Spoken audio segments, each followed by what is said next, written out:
Well, today's topic I will just touch on very briefly and then turn over to Dharmadas Ji. Today's topic is living Kriya Yoga. Kriya Yoga in action. How we translate our spiritual life into our daily life. How we make that transition. Swamiji often tells the story, and I happen to have been with him on this tour, and we visited Vancouver, and he met with a wealthy businessman there who was also a meditator, and the man said to Swamiji, and we went to his home and we visited with his family and saw, how he was doing his business and so on. And he said to Swamiji, yes, I'm a businessman, I'm highly successful, but when I come home and enter my meditation room, that's when my real life begins.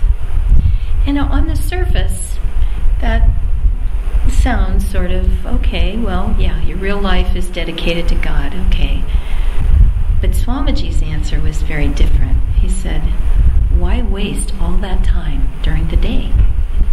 Why have only half a life? You should incorporate your spiritual life into your business life. Why is there a difference? Don't make a difference. Live your Kriya practice. Live your spiritual principles. And that way, your spiritual life will make your outward life better, and your outward life will make your spiritual life better. Swamiji, as many of you probably know, built Ananda village. We have 1,000 acres of land there in California. The first Ananda community is 1,000 acres. And some of that has been added recently, but a large part of it, Swamiji himself personally paid off by teaching classes and driving from city to city to city. He worked 7 days a week and made about $50,000 a year teaching yoga and meditation classes. And he only charged $25 a class, for a series of classes. So it wasn't as though he was, making the big, gigantic dollars. He was working hard.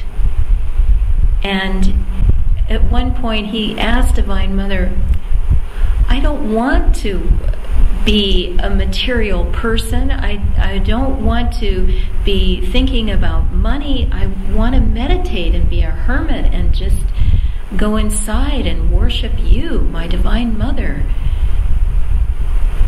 But he realized that the greatest blessing was that this work, this service, this energy that he had put out, the greatest blessing of it was not that he managed to pay off the mortgage. The greatest blessing was his own spiritual life. It's all energy. We can't say this is spiritual and that isn't spiritual. Everything can be spiritual. And we need to make it that way. And so there's many, many aspects, many attitudes of the spiritual life that are extremely helpful. But I'll just talk about one of them today. One of my favorites that Swamiji has told us to do. And the way he's phrased it is that we need to learn to love heroically. Isn't that a beautiful concept? Love heroically. Now, what does that mean?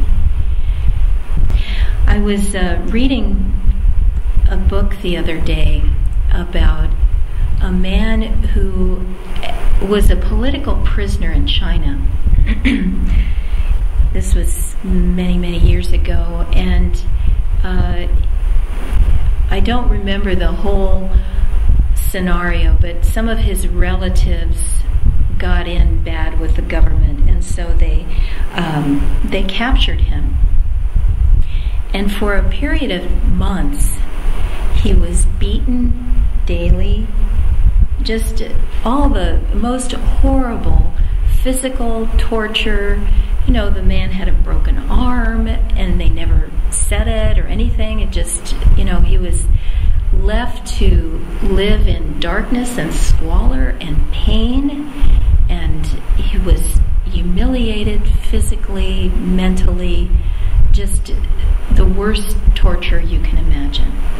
And of course he fought back as much as he could, but he was a prisoner. He was outnumbered. He was hopeless. That's just about the worst scenario I can think of, just being captured and beaten daily, being in despair of ever being free, of being healthy, of being whole again, of seeing your family. And the story was about divine interventions. And what happened with this man one night, as he said it, he looked down at his body. It didn't even look like a human body anymore. It was just a rack of pain. But suddenly, the hand of God came to him.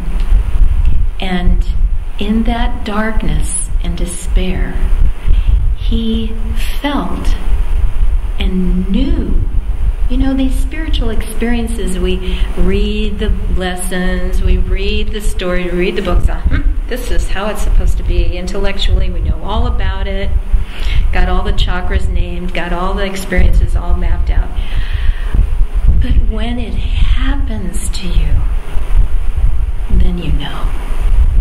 Then it's like nothing else in the world. And that's what happened to this man. He felt the touch of God, and he saw and knew that his body, his mind, his being, and that of all of his guards and all of his torturers was light.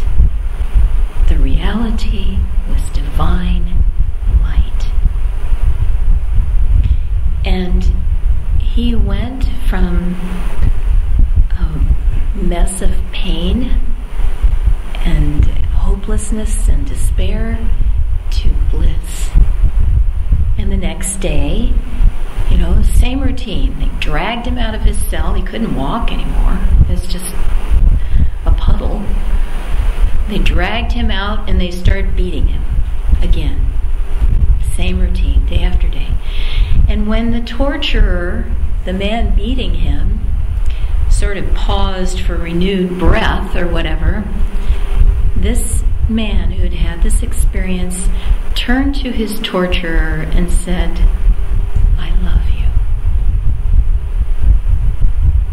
Well, the man dropped his whips and ran. He didn't know what to think. He couldn't bear to be with this man. And slowly, this man's world changed, and they gave him medical attention. They started giving him proper food, and pretty soon they released him. That vibration of love was so powerful that they couldn't even bear to be around it. And they freed him. And he reunited with his family. He moved to America. He became a whole person again. And he was never bitter about any of his experiences, because he knew the reality was light. So that was a very inspiring story for me to read, that the hand of God can come no matter where we are, no matter what is happening to us in our lives, no matter what the circumstances, old, young, sick, well, man, woman, does not matter. Because we carry that God within ourselves all the time. There is never a place where He is not.